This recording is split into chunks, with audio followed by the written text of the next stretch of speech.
El jefe de gobierno capitalino Miguel Ángel Mancera y el liderazgo del PAN recientemente destaparon una cloaca que, a decir de las diferentes posiciones, puede ser muy peligrosa y dañina para la estabilidad de la débil economía mexicana.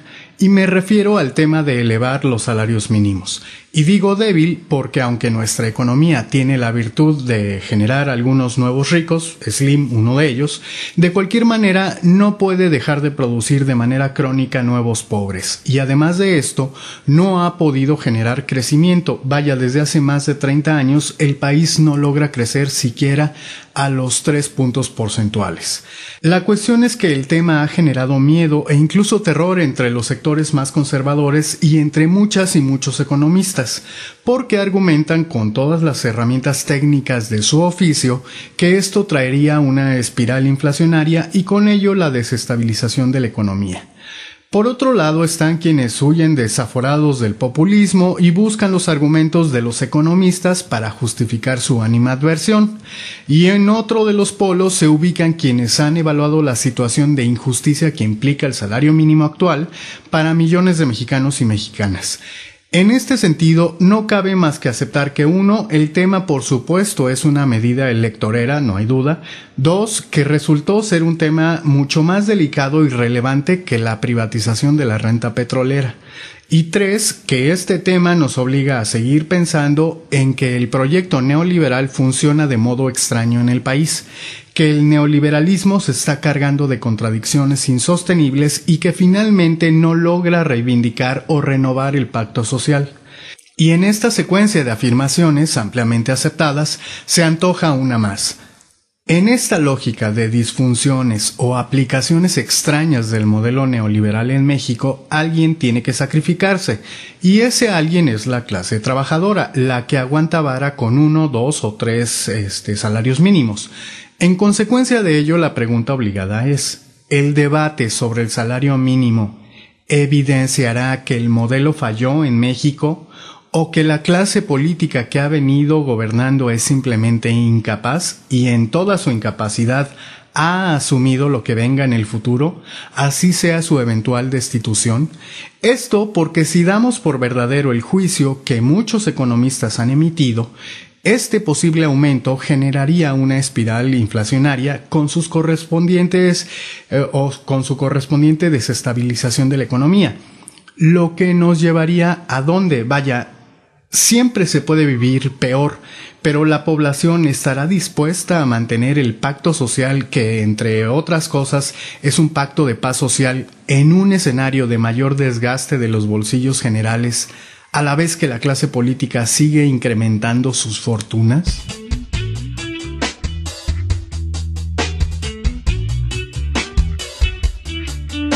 Diferentes son los argumentos en torno al tema.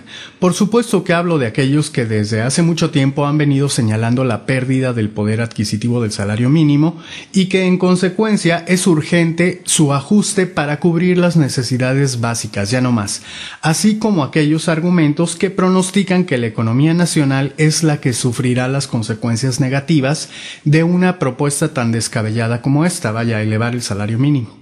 A grandes rasgos, las posiciones son estas. 1. Se trata de una medida electorera por parte de Mancera y del PAN, que son las entidades que peor han salido del proceso reformador, pues dejaron de ser entendidos como oposición. Pero como se trata de una propuesta de legitimación política para recuperar un poco de credibilidad de cara al proceso electoral de 2015, se trata entonces de una propuesta irresponsable y sumamente pragmática, es decir, que por conservar cotos de poder y votos, no ponen atención en que el bienestar de la economía esté en riesgo, lo que nos joderá a todas y a todos por igual en el futuro mediano. 2. El miedo al populismo. Esta generalmente es una posición conservadora y se reconoce como tal porque ve en cualquier hecho político, cultural o económico que beneficie a sectores amplios o a las mayorías, un hecho dañino para el gobierno, así se trate de un beneficio justo, como en este caso de los salarios mínimos, y entonces afirma con energía que se trata de populismo, término que por lo mismo se emite generalmente con una carga negativa equiparable a la que se le otorga al término terrorismo. Esta posición justifica su juicio a partir de tecnicismos económicos y a partir de lo que dicta la Biblia neoliberal. Ahora bien, es necesario aclarar que si muchas medidas populistas merecen ser señaladas como riesgosas o incluso peligrosas, lo cierto es que también existen las medidas populistas que son justas, sin importar si en ellas se esconde una estrategia electorera. Vaya, ni defiendo al PAN ni a Mancera, pero veámoslo así. Al hambriento que está a punto de saciar su hambre acumulada, poco le importará si el bistec que le van a servir fue robado, si murió una vaca o si tenía 60 días refrigerado. En todo caso, el término populismo es relativo y merece otro tipo de reflexión, más allá de la condena prejuiciada del conservadurismo. 3. El miedo a la inflación. Es una posición racional que apela a principios válidos y que incluso busca ser objetiva. Sin embargo, protege en forma implícita al mantenimiento del statu quo. Quizá no sea su intención, pero cuando solo previene de los riesgos y no busca una salida o escenario alternativo, se convierte en eso, una medida de mantenimiento de las cosas tal y como están, dando por hecho que los crucificados tendrán que seguir así por el bien del resto. Aclaro, mi intención no es minimizar o desacreditar a economistas y gente docta en el tema, sino exponer que si no hubiera otra salida para el problema de injusticia en los salarios mínimos de México, entonces el rezago y la injusticia sería casi global, ya que nosotros importamos, como siempre, el modelo de los países desarrollados, los cuales viven también con inequidad. Pero bueno, los salarios mínimos en los países desarrollados al menos cubren las necesidades básicas e incluso más, lo que significa que algo no está bien en la importación del modelo aquí. Así que no nos podemos quedar solo con la fórmula actual, algo se debe ajustar para emular a los creadores del modelo, si es que esto es posible. 4. El salario mínimo como una retribución que no retribuye en nada y le queda de ver al trabajador la posibilidad de reproducirse. Aun si se trata de trabajadores flojos, no calificados o de muy mala calidad. Esto es, la idea de que el salario mínimo es injusto y no cubre las necesidades básicas, lo que lo vuelve anticonstitucional según el artículo 123. Cabe señalar que esta posición no parte de contrastaciones teóricas, sino que ha sido evaluado a la luz de datos duros y la interpretación posible para cualquier persona con mínimo sentido común es que es un abuso, casi un delito de Estado, en tanto que existe una institución pública encargada de regularlo y fijar su techo y aumentos anuales. Paola Zavala Saeb, de Animal Político, en su artículo del 8 de agosto de 2014, cuyo título es «Cómo disfrutar del salario mínimo», ella plantea un cuadro de gastos mínimos para un caso que sin lugar a dudas puede validarse como prototípico de uno de los tipos de familia imperantes en el país. Y a partir de resolver solamente la movilidad y 1/3 de la canasta básica alimentaria, con eso contabilizó mucho más de lo que puede pagar un salario mínimo, sin terminar la canasta básica, sin contar servicios, sin contar necesidades escolares y mucho menos recreación. Cabe aclarar que empleó precios reales en circunstancias cotidianas. Paola, a partir de su pequeño estudio y apoyada de algunos datos duros, concluyó que, según datos del INEGI, en 2013 había casi 7 millones de personas que reciben un salario mínimo al día, es decir, el 13.7% de la población, y otro 23.3% de la población gana hasta 2 salarios mínimos. El 37% de la población económicamente activa vive con menos de 4,036 pesos al mes. Y ella añade, a partir de esto, que es claro que ni un salario mínimo, ni 2 ni 3 son suficientes para disfrutar de nada, ni siquiera son suficientes para acceder a los mínimos indispensables para poder vivir. 5. El salario mínimo en México, en contraste con América Latina, ya no se diga en contraste con los países desarrollados, debería avergonzarnos en la medida que nuestra clase política cree que México es uno de los titanes de la región, lo cual es muy cuestionable. Pero la cuestión es que Alicia Bárcena, secretaria ejecutiva de la CEPAL, expuso recientemente que aquellos trabajadores que reciben como pago un salario mínimo, a pesar de que estén dentro de la formalidad, son considerados o se pueden considerar en pobreza extrema, y que México es el único país de América Latina donde el salario mínimo está por debajo del umbral de la pobreza. Señaló la Comisión Económica para América Latina y el Caribe, la CEPAL, que en países como Brasil, Argentina, Uruguay y Chile, la mejora del salario mínimo se ha traducido en una caída de la desigualdad y no ha afectado negativamente el empleo ni la formalidad. Esas son palabras de la funcionaria. En este sentido, cabe preguntarnos por qué, si para vender el petróleo la clase política se la pasó diciéndonos que había que hacerlo porque ya Colombia y Brasil, entre otros casos, lo habían hecho, ¿por qué para el caso del salario mínimo no debemos emparejarnos con otros ejemplos latinoamericanos? Y 6, y que es una posición desprendida de la anterior, se centra en la probidad y los valores que imperan en la clase política para establecer prioridades y el bienestar nacional. El tema de los salarios mínimos ha mostrado que para vender el petróleo, o bueno, compartir nuestra renta petrolera, quizá la columna vertebral de nuestro país, tanto en lo económico como en lo cultural, no hace falta un debate muy amplio, y menos aún meditar a fondo las consecuencias de hacerlo a lo baboso. En cambio, para el caso de los salarios mínimos, aquí sí se encendieron todas las alarmas y todo el mundo se ha pronunciado, porque para estos sectores, antes de tomar una decisión que pudiera ser descabellada, se deben llevar a cabo toda clase de debates y razonamientos, porque es una propuesta que puede perjudicar severamente el futuro de todas y de todos. Es curioso porque para el tema del petróleo se argumentó hasta el cansancio lo que hicieron otros países como Colombia y Brasil, pero para hablar de los salarios mínimos no se considera lo que pasa en otros países de América Latina. La cuestión es que aunque nuestra dependencia al petróleo sea insana en términos medioambientales y en términos económicos, lo cierto es que así funciona. Vaya, un 30 o 40% de los baches rehabilitados en el país se debe a lo que nos deja el petróleo. Ya ni se diga en el sector salud y educación. Vaya, nuestra dependencia al petróleo, aunque se trate de una perversión, lo coloca como un tema central de nuestra cotidianidad vital, lo que requería que se pensara muy bien lo que se iba a hacer antes de las reformas. Vaya, de unas reformas de tales magnitudes.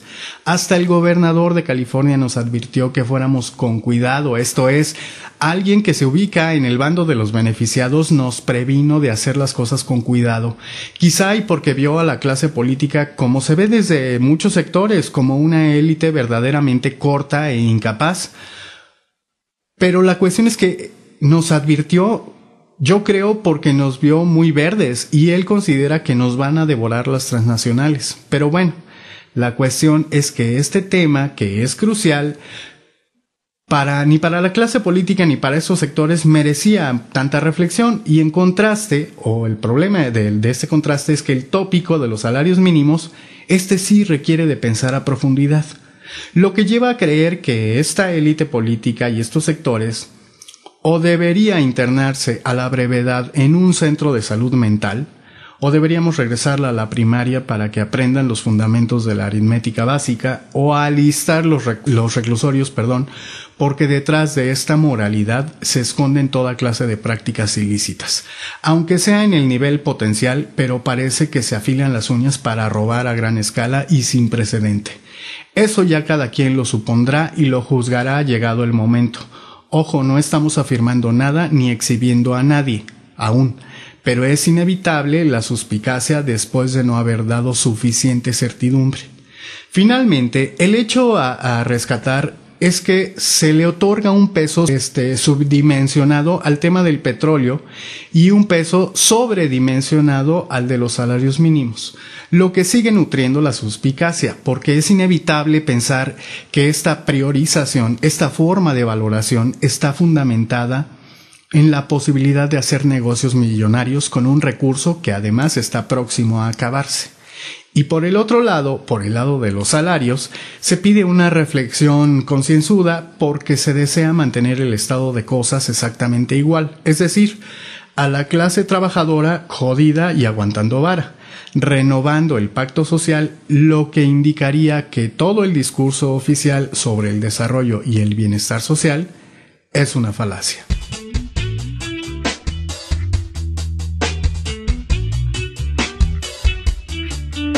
Diferentes literaturas históricas coinciden en que, además de la expropiación petrolera, o precisamente por la expropiación, el Tata Lázaro Cárdenas tuvo el gran mérito de establecer un pacto social nacional, en el que quedaba sobreentendido que todas y todos encaminaríamos, digamos, sus esfuerzos de vida por el bienestar del país, lo que implicaría incluso algunos sacrificios que serían un día recompensados. En esto ha habido una aceptación amplia debido a los esfuerzos que la sociedad mexicana hizo para apoyar al Tata y su visión de futuro, la cual, excepto por la gente del PAN, ha sido entendida como una visión acertada e incluyente, cuestiones que al PAN no le interesan demasiado. A esta banda le interesa que el Estado pague las putas, se hagan los negocios familiares y de preferencia se mantenga a los simios en Brasil. Pero es un hecho que el Tata legitimó un pacto y culturalmente la población nacional lo asumió. Todas las clases lo asumieron y las más desfavorecidas también, porque el proyecto cardenista contemplaba su bienestar eventual. Pero esta credibilidad estuvo dada por hechos y una voluntad política consecuente, esto es, la gente pudo verificar que estas medidas habrían de beneficiarles en algún sentido. En este orden de ideas y ubicados en el contexto actual, en el que toda medida política es susceptible de duda, en el que la clase política carece de aceptación y legitimidad social, ¿cómo reivindicar este pacto? Vaya, ¿cómo seguir aceptando el salario mínimo en el entendido de que el proyecto neoliberal actual está dado para enriquecer a los más ricos y en segundo plano a la clase política? ¿Cómo seguir aguantando vara si no se visualiza ningún beneficio de clase? Al contrario, lo que se ve es el mantenimiento de la inequidad y el enriquecimiento del político profesional a costa de las necesidades vitales de la pobreza. En consecuencia de lo anterior, y ya para terminar, lo que parece evidenciarse es que, como ya lo planteamos, o la aplicación del sistema neoliberal falló porque el salario mínimo no garantiza la reproducción social del trabajador, o la clase política actual no tiene la capacidad intelectual para comprender el proyecto neoliberal y sus implicaciones, o así se ha planteado el proyecto en México, como un modelo de distribución inequitativa de la riqueza y que se busca reproducir hasta el cansancio porque es un método de enriquecimiento para las clases dominantes y para el político mexicano. Como se ve, el tema de los salarios mínimos es un tema de terrorismo y miedo, porque en caso de ser alterado podría acarrear una revisión al modelo, ya no por parte de los expertos, sino de la población neófita y lejana a los conceptos del tema, y podría hacer esta población reflexiones peligrosas para el esquema de democracia sin pueblo que reina en el país. En este sentido, cabe preguntarnos si los tecnócratas mexicanos en realidad ¿son esos genios maquiavélicos manipuladores de sistemas o solo son personajes incapaces muy limitados y adoctrinados de manera particular en las aulas de las grandes y prestigiosas universidades del primer mundo? Gracias por escucharnos y gracias también por seguir las andanzas por la ciudad de la gente Evangelino, así como nuestra sección Sociedad.